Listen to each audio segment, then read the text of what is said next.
difficulty and struggle and the ability to push through that is a muscle. And you develop that muscle by doing it. And once you do, you develop a lot of self-satisfaction, and you develop peace of mind, and you understand that you can overcome obstacles. If you don't have to overcome obstacles, you never know whether or not you can. Reality is, the more risk you take, the luckier you get. So people need to learn to take one big risk a day. Every day take a risk and build up that risk muscle, because risk is where success comes. When I was in college, drinking, partying, doing all the things and being like, you know what, I'm going to stop this. My friends go out, I'm going to go to sleep. I'm going to wake up early, I'm going to go to the gym.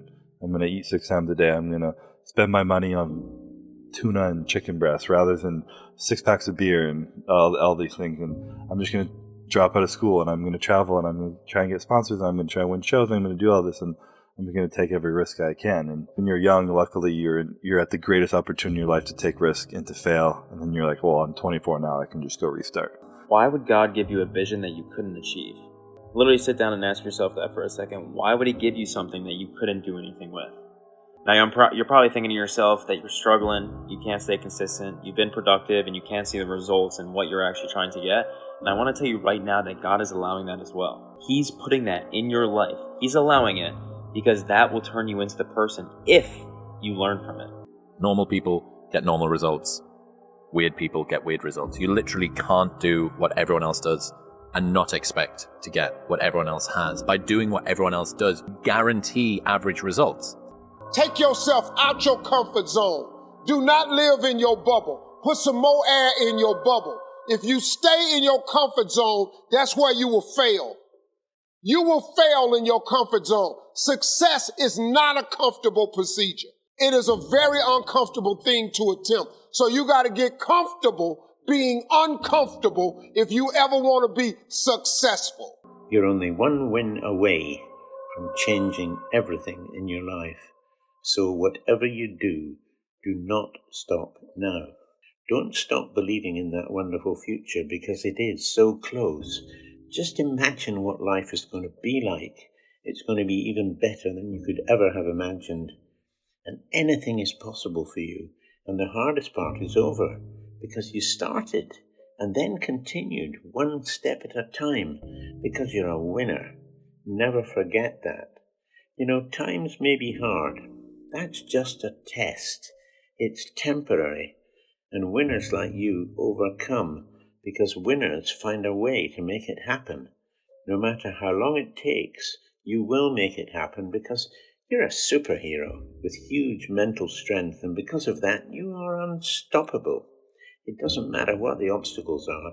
You have got what it takes to keep going, to overcome them, and then get the reward of a fantastic future. There's no future in cool. That's a trend. That's a fad. It comes and it goes. Just like dope money. Dope money comes quick and leaves quicker. Okay? We're here for a slow but a for show. This is a marathon, not a sprint. Paso corto, vista larga, which is short steps, long vision. The fact that it is painful is the reason that it's working. Yeah. Like, if it wasn't you stepping out, everybody else that has to try and step out into this new life faces this same thing too. Every single person does. That's why most people don't do it. Yeah. Like, this is what hard feels like, and this is why most people don't win.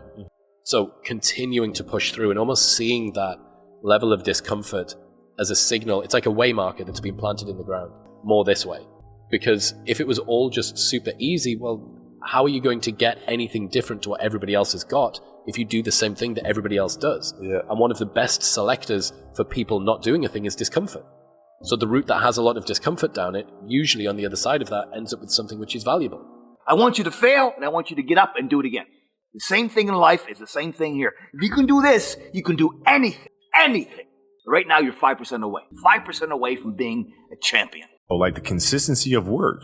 Monday, get better. Tuesday, get better. Wednesday, get better, right? And you do that over a period of time, not like 1 month or 2 months. I mean, it's 3, 4, 5, 6, 7, 8, 9, 10 years. And then you can get to where you want to go. The question of the day is, just be the best version of yourself in anything that you do. You don't have to live anybody else's story. Sometimes people make it seem like you have to have certain prerequisites or a crazy life story in order to be successful in this world. But the truth is, you really don't. It doesn't matter where you come from, what you have or don't have. what you lack, what you have too much of.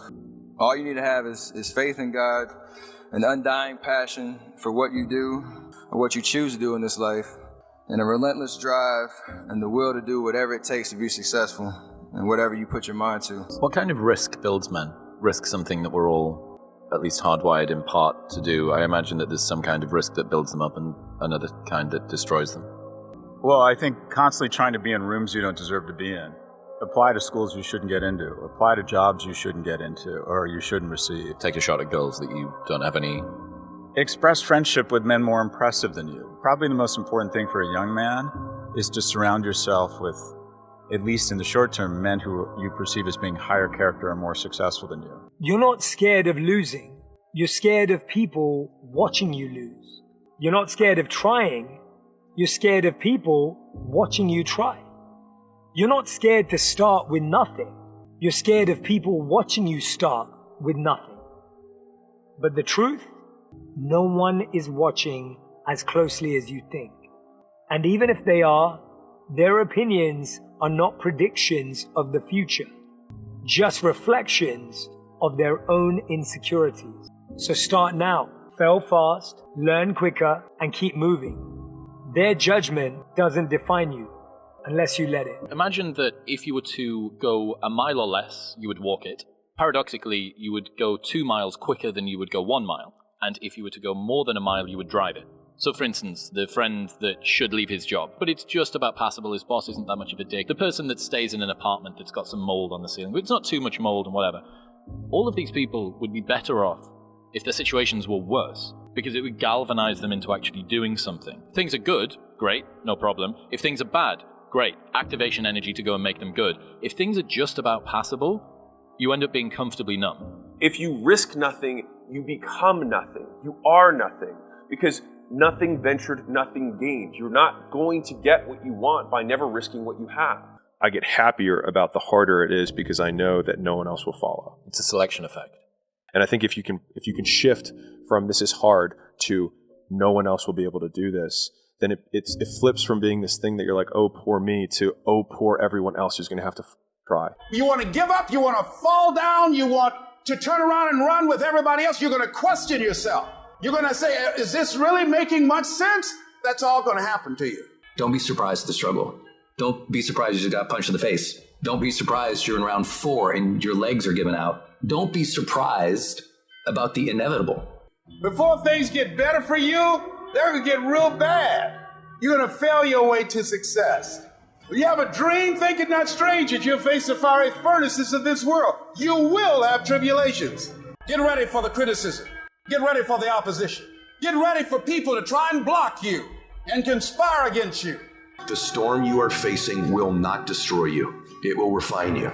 The clouds cleared. They go away. The darkness eventually dissipates. And you're going to end up standing much bolder, much more steadfast, much stronger, a whole lot more confident when this thing blows over. Just hold on. Tie the knot. Hold on for one more day. There will be something beautiful out of this mess, out of your pain, out of your tribulations. Your trial is a trial. Life is trying you. Life's going to happen to you when you have a dream. You're going to get slapped around. When you get going, when you get rolling. You don't find peace first. I found peace on the opposite end of trials, tribulations, suffering. It's miserable. It's hard. It tests you to see how much of this you can take before you say, let's just be finished with this. Because sometimes we don't understand, like, what is this thing? What is my purpose? Why am I here? Why do I have to go through this pain? Why do I have to go through this fear all the time? Why can't it just be peaceful all the time? Then it wouldn't be life.